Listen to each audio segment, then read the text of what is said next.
अब हम लोग एक वर्ड शुरू कर रहे हैं linear equation in two variable में।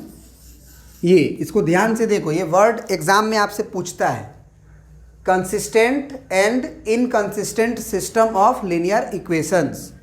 मतलब जो दो लीनियर इक्वेशन दिया रहता है, आपको मालूम होगा कि दो लीनियर इक्वेशन जो रहते हैं आपके इस फॉर्म के,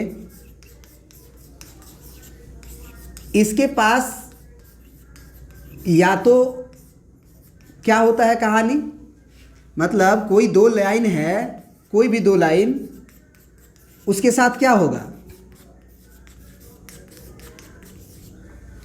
पहले तो समझ लो, डायरेक्ट समझा देते हैं। कंसिस्टेंट का मतलब होता है सॉल्यूशन मिले, कंसिस्टेंट का मतलब होता है सॉल्यूशन मिल जाए, और इनकंसिस्टेंट का मतलब होता है सॉल्यूशन बिल्कुल ना मिले, सॉल्यूशन बिल्कुल ना मिले। ठीक है ना। कंसिस्टेंट का मतलब छोटा सा लिख लो फटाक से, कंसिस्टेंट का मतलब सॉल्यूशन मिल जाए, सॉल्यूशन मिल जाए। अब सॉल्यूशन मिल जाए का मतलब एक सॉल्यूशन मिले, एक या अनेक, बस सॉल्यूशन मिल जाएगा, एक मिले चाहे अनेक मिले, उस सिस्टम ऑफ लीनियर इक्वेशन को हम बोलेंगे कि ये consistent system of linear equation है।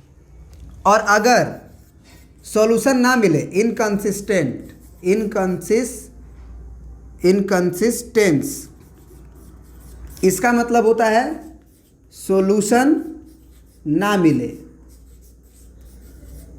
सॉल्यूशन ना मिले। अब ना मिले का मतलब एक भी ना मिले, एक भी ना मिले, मतलब ये कह सकते हो नो सॉल्यूशन का केस है। और तुम जानते हो जो लीनियर इक्वेशन होते हैं, लाइन के इक्वेशन, वो दो लाइन के तीन केस हुआ था, याद है ना। दो लाइन हमारा एक जगह इंटरसेक्ट कर सकता था, एक लाइन एक दूसरे लाइन को इंटरसेक्ट कर सकता था, ये केस हुआ था। दूसरा केस हुआ था कि पहला लाइन और दूसरा लाइन पैरेलल हो जाए, पहला लाइन और दूसरा लाइन पैरेलल हो जाए। और तीसरा हुआ था कि पहला लाइन ये हो और दूसरा लाइन भी इसी के ऊपर आ जाए, दूसरा लाइन भी इसी के ऊपर आ जाए। तो हम याद होगा इसको L1 मानते थे, इसको L2 मानते थे। तो मान लो L1 बराबर 0 ये है, L2 बराबर 0 ये है, इसमें ये L1 बराबर 0 है, ये L2 बराबर 0 है, इसमें L1 भी यही है और L2 भी यही है। तो इस तुम लोग को बताए थे हम कि अगर इंटरसेक्ट कर गया तो एक पॉइंट कॉमन मिल गया कि नहीं मिल गया। तो एक पॉइंट अगर कॉमन मिल गया तो एक सॉल्यूशन मिल गया ना हमें, कम से कम। और अगर दोनों लाइन एक दूसरे के ऊपर आ गया, पहला लाइन और दूसरा लाइन, तब तो एक से अधिक सॉल्यूशन मिल गया। तो ये दोनों केस, ये वाला case, case number 1 and case number 3, और ये नंबर केस 2 था।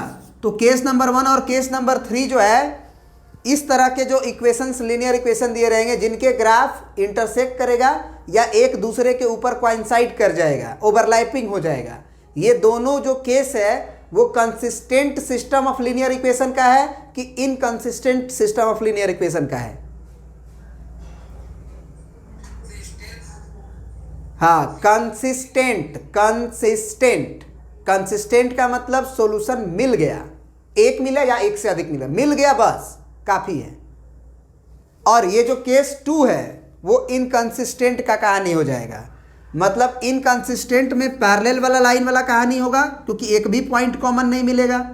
अब एक भी पॉइंट कॉमन नहीं मिला तो एक भी सॉल्यूशन नहीं। और कंसिस्टेंट का मतलब या तो ये केस होगा या तो पहला लाइन भी यही, दूसरा लाइन भी यही। बात समझ गए।